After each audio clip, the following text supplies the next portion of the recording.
Kita langsung mulai ke pertanyaan pertama. Teman kita yang memberikan. Kita ya? Iya. Oke, baik. Bagaimana pendapat Romo tentang makna atau arti dari sila pertama Pancasila? Makna arti Iya.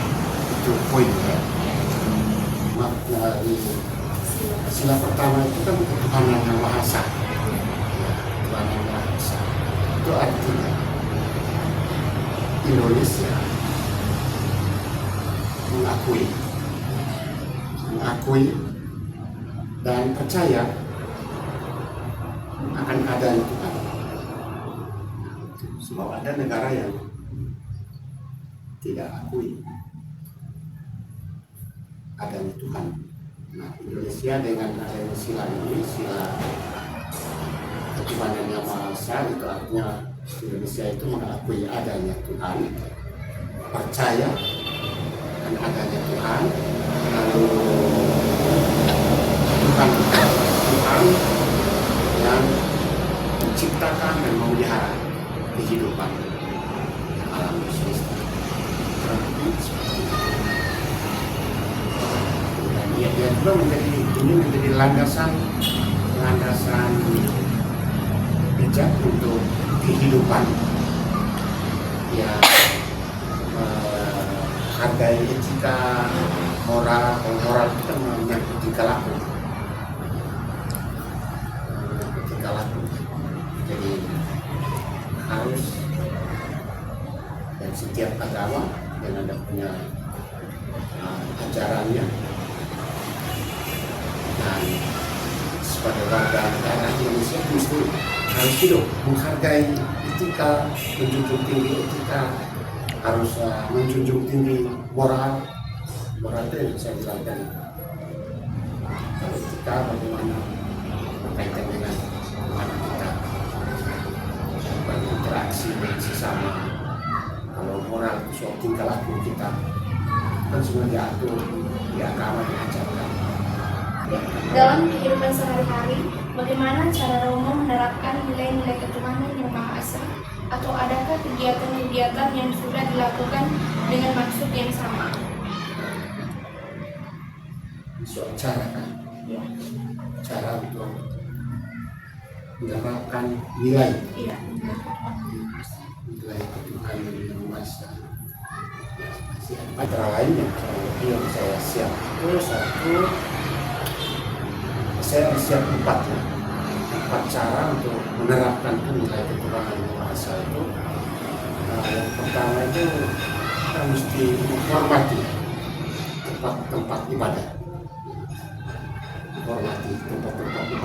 lalu membantu orang lain kan semua orang tanpa memandang belakangnya, membantu orang lain, kemudian bisa juga yang mengembangkan sifat yang baik, sifat baik, kemudian menghargai ciptaan Tuhan. Dengan kita menghargai ciptaan Tuhan, memelihara alam lingkungan segala macam, kemudian kita menerapkan nilai-nilai ketuhanan, karena Tuhanlah yang menciptakan itu semua. Kalau kita jaga alam, itu artinya kita menerapkan sila ketuhanan. Kita tahu, kita percaya, kita yakin bahwa Tuhanlah yang menciptakan dan memelihara. Ketika kita memelihara alam, sama kita menerapkan nilainya, menjaga kebersihan, konkret, misalnya kita ikut ya, pergi membersihkan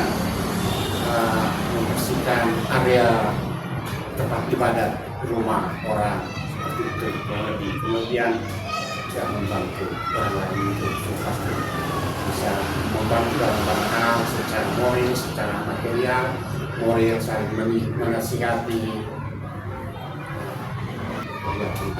itu cara untuk menerapkan nilai-nilai ketuhanan yang Maha Esa dalam kehidupan konkret. Lalu apalagi yang bisa saya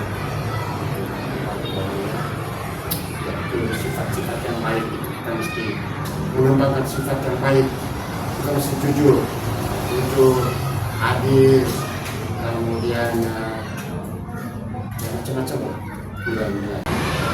Jadi kurang lebih. Baik, pertanyaan yang ketiga, seperti yang kita ketahui bahwa kita hidup di tengah keberagaman, banyaknya agama-agama, bagaimana cara Romo secara pribadi membangun relasi yang baik dengan umat agama lain? Cara ya, Ya. cara menjalin relasi. Pertama itu kita bisa membangun hubungan yang baik,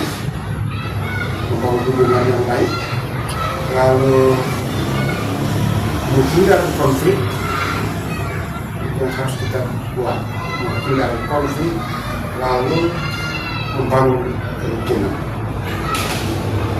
Tiga hal itu kalau kita mau membangun relasi secara personal dengan pribadi, terus secara personal dengan agama yang lain, kita lihat satu persatu kurang lebih yang saya siap. Itu misalnya hubungan yang baik itu dengan cara menghormati perbedaan. Orang Islam, orang agama apalagi yang lain, Hindu, Buddha, Kristen, Katolik, kita harus menghormati perbedaan. Kita mau membangun hubungan yang baik, harus hormati perbedaan. Lalu tidak memaksakan keyakinan kita supaya orang juga bisa itu kalau kita mau baik hubungan kita dengan orang lain. Lalu mengembangkan empati yang kedua, mengembangkan empati, berkomunikasi dengan baik, ya, kita buka lalu kita mendengarkan orang ketika kita kalau waktu kita berkomunikasi, kalau kita monopoli bicara, ketika lawan bicara ngomong kita dengar, komunikasi yang baik. Jadi kita perlu pengertian, lalu mencari kesamaan. Setiap agama tidak ada beda.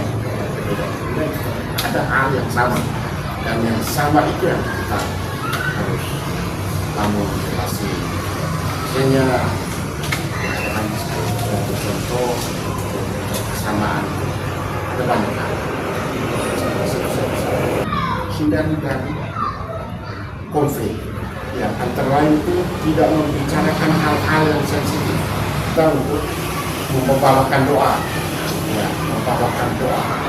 Nah, dalam doa itu tidak boleh memunculkan sesuatu yang sensitif yang membuat orang cepat tersinggung dan macam-macam. Ini kan contoh waktu membawakan doa yang lebih bersifat umum. Kemudian itu menghindari stereotip, anggapan biasanya seperti ini. Oh, misalnya agama Katolik itu identik dengan kafir, atau anggapan kalau apa namanya itu kalau teroris Islam. Nah, ini anggapan seperti itu harus hindari. Oke, terima kasih atas waktu dan kesempatannya. Ibu sudah bersedia wawancarai untuk melancarkan tugas UAS kami. Kami mahasiswa PGSD dari Unipa semester 2. Saya atas nama Grace, teman-teman saya.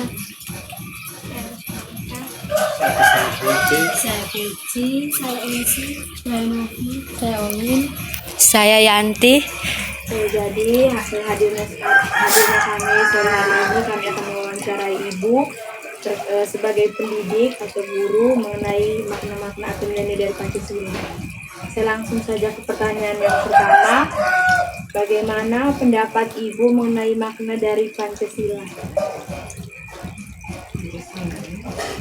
terima kasih untuk kesempatan yang diberikan kepada saya. Terima kasih juga atas kepercayaan kalian datang mau mewawancarai saya sebagai pendidik.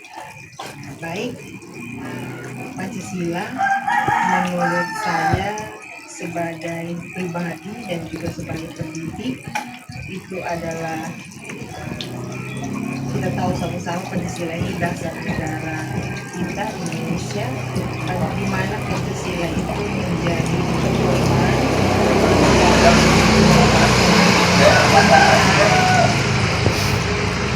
di saat kita akan berperilaku, berbicara, kemudian bertindak di mana saja kita berada. Kita di dalam negara itu diatur dengan aturan dan undang-undang. Semua hal itu berpedoman kepada Pancasila. Jadi intinya Pancasila itu menurut pandangan saya adalah tata aturan bagaimana kita berperilaku, bertindak, berbicara terhadap siapa saja yang ada di sekitar kita di negara. Jadi sebagai pedoman. Sebagai pedoman. Baik, Ibu lanjut ke pertanyaan yang kedua. Bagaimana peran Ibu sebagai seorang guru dalam menerapkan nilai-nilai Pancasila kepada peserta didik? Oke. Sebagai guru, kalau di sekolah itu kami kalau guru ya bukan hanya mengajar. Selain kami mengajar, kami juga, saya terutama berkewajiban memberi pendidikan kepada anak didik saya. Pendidikan tentunya tidak boleh keluar dari nilai-nilai Pancasila. Contohnya hal-hal sederhana seperti bertakwa kepada Tuhan Yang Maha Esa. Jadi kalau seperti kita kalau mengajar sebelum kita les, kamu kan begitu juga. Kalau kamu di sekolah dulu, sekarang kamu kuliah, kalau mau mengawali kegiatan berarti doa dulu. Itu hal-hal sederhana. Kemudian berperilaku dengan guru, dengan orang yang lebih tua, dengan dosen, dengan teman-teman atau dengan adik-adik yang lebih muda, itu juga harus sopan santun, harus mengucapkan maaf kalau kita salah, mengucapkan terima kasih jika kita sudah dimaafkan. Nah, jadi sebagai apalagi kami sebagai pendidik, saya sebagai pendidik, saya yang harus lebih dulu. Saya omong lebih dulu, saya buat lebih dulu, baru saya ajarkan, saya didik kepada anak didik saya. Baik, Ibu lanjut ke pertanyaan yang ketiga. Adakah kegiatan yang dapat mendukung keberhasilan Ibu dalam menanamkan nilai-nilai Pancasila? Banyak ya tempat kegiatan-kegiatan. Yaitu contohnya ya tentang harus berlaku sopan, harus mengucapkan salam betul. Tetap ada juga teman-temanmu, tetap ada juga adik-adikmu yang acuh tidak acuh terhadap orang lain di sekeliling kita. Kalau kita lewat lalu orang senggol kita, kemudian jalan terus. Jadi seharusnya kan kalau kita lewat kemudian kita senggol orang, kita ya paling tidak sakit apa semisal kalau kita sangat buru-buru pun kita masih bisa menoleh sebentar, aduh maaf jangan marah. Tapi ya akan ada hal-hal yang membuat orang lain acuh sekali. Benar kan? Jadi hambatan-hambatan itu adalah kita berasal dari masing-masing dan keluarga masing-masing yang berbeda, dan tidak semua orang bisa menerapkan hal-hal yang nilai-nilai Pancasila. Tidak semua orang bisa menerapkan. Tidak semua orang memahami lebih dulu kemudian bisa menerapkan. Kemudian caranya, kalau caranya adalah ya senantiasa tetap mendidik anak-anak. Tidak boleh karena kami guru karena ada anak-anak yang tidak bisa bisa kita atur gitu, kemudian kita sudah dia saja, terserah dia. Oh, tidak bisa. Sebagai pendidik yang baik tentunya kita tidak boleh putus asa, kita tidak boleh lepaskan saja kita punya anak-anak ketika mereka masih tetap belum bisa diatur sesuai dengan nilai-nilai Pancasila. Kita tetap berkewajiban untuk senantiasa menghimbau, mengajak mereka, mendidik mereka dengan baik. Ketika mereka masih keliru, kita omong terus. Ketika masih keliru, kita bentuk terus. Jadi tidak boleh kita lepaskan begitu saja. Baik Ibu, itu saja beberapa pertanyaan yang dapat kami ajukan. Tadi kami sudah dapat banyak informasi dari Ibu tentang makna pendapat menurut Ibu, terus peran Ibu seorang guru dalam menerapkan juga, lalu kegiatan-kegiatan yang mendukung keberhasilan dan hambatan serta cara Ibu menghadapi hambatan-hambatan tersebut.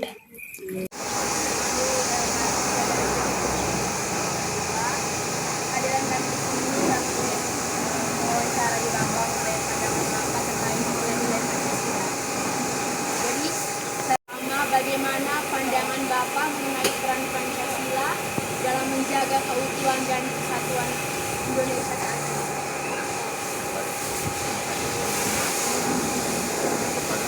Pandangan saya mengenai Pancasila baik. Nah, mungkin saya balik bertanya dulu dengan ada boleh Beras SD.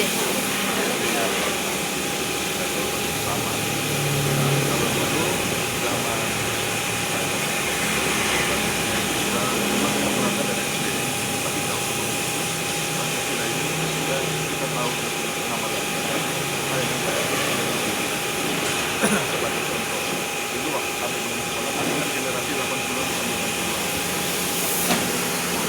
itu ada tayangan boneka yang punya itu waktu kami belum tekap, kita menonton dulu kami tekap, dan ketika masuk SD kita sudah tahu kita dan pengamalan kita melihat dari dalam tayangan karena zaman dulu kami pemerintah pandangan saya tentang Pancasila itu ya menunjukkan sebagai gambaran akan beraktivitas sehari-hari akan rasa gotong royong kebersamaan kita dalam kehidupan masyarakat berbangsa dan bernegara. Yang dapat Bapak usulkan untuk memperkuat implementasi nilai-nilai Pancasila dalam kebijakan pemerintah dan kehidupan sehari-hari. Strategi yang dapat Bapak. Strategi itu ya yang pertama itu mulai dari pendidikan dan pendidikan waktu sebelum sekolah. Strategi saya tetap pemerintah dalam kebijakan pemerintah. Strategi saya itu yang tetap saya jelaskan kita harus sudah memperkenalkan anak sejak dini pembentukan karakter dia dari dia masih belum sekolah, terutama dalam keluarga itu yang penting. Sekolah dimulai dari keluarga. Kalau zaman dulu dari keluarga habis, anak-anak kan juga nonton TV, beda kayak sekarang kan sudah ada yang tapi hanya nonton TV dan hanya satu tayangan di situ pola pikir karakter itu dari saat dia di dalam keluarga, terus saat dia menonton itu karakternya sudah terbentuk. Dan kebetulan waktu itu acara televisi itu sangat mendidik, sehingga strategi kita ya kita harapkan bahwa ke depannya acara-acara TV untuk anak-anak kecil, anak-anak yang belum sekolah itu mungkin lebih mengedepankan di dalam nilai-nilai Pancasila untuk memperkuat karakter. Karena yang paling penting dari semua itu adalah karakter. Nah, kalau karakter yang baik dari kecil, bahkan sebelum sekolah akan terbawa sampai dia besar. Dia sepintar apapun kita, percuma kalau karakter itu tidak bagus, tidak akan diterima oleh masyarakat. Jadi tantangan yang Bapak rasakan dan bagaimana tindakan yang Bapak lakukan untuk menghadapi Sekarang itu ada banyak era informasi digital, di mana paham radikalisme sekarang ini sudah tidak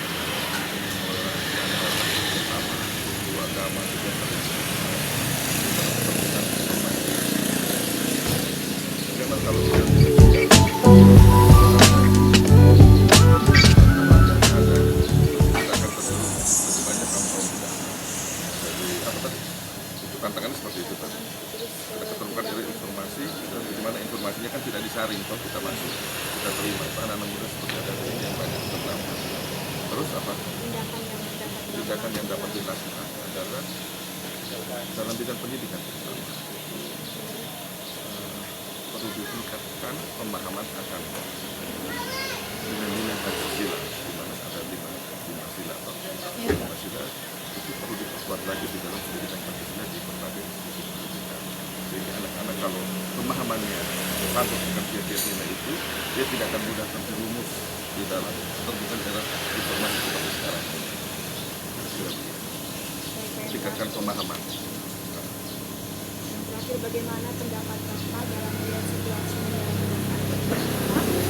nilai Pancasila sudah terrealisasi? Situasi negara saat ini akan nilai-nilai Pancasila saya pikir sudah terrealisasi semua. Dengan kita melihat dengan keadaan negara kita dengan tingkat ekonomi yang cukup stabil sekarang, kita melihat bahwa tidak ada masalah yang serius di dalam ekonomi. Yang ada sekarang ini ada isu-isu atau informasi hoax, termasuk salah satu contoh isu politik mengenai diragukannya keaslian dan sebagainya. Tapi itu kan cuma isu-isu receh. Kalau tantangan lain,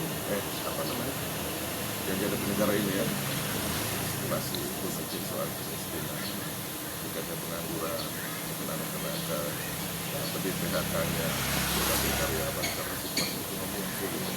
Karena memang sekarang ini kehidupan masyarakat dengan melakukan informasi itu masyarakat lebih individualis. Kalau sudah individualis pasti lebih ke materialistis karena hidup ini semakin berkembang. Ekonomi karena tidak kayak dulu. Dulu itu sedikit-sedikit pun kita berpanggil. Kalau macam kita di daerah ini kan tidak ada makan masih bisa berpanggil di keluarga. Tapi kalau di kota besar nilai-nilai Pancasila itu terasa di daerah-daerah kecil. Contohnya kita di sini, kita di sini masih bisa berpanggil lah kalau susah ada kesusahan apa masih berpanggil. Tapi di kota besar orang lebih pada sibuk pada pekerjaannya masing-masing. Jadi seperti itu saja yang memberikan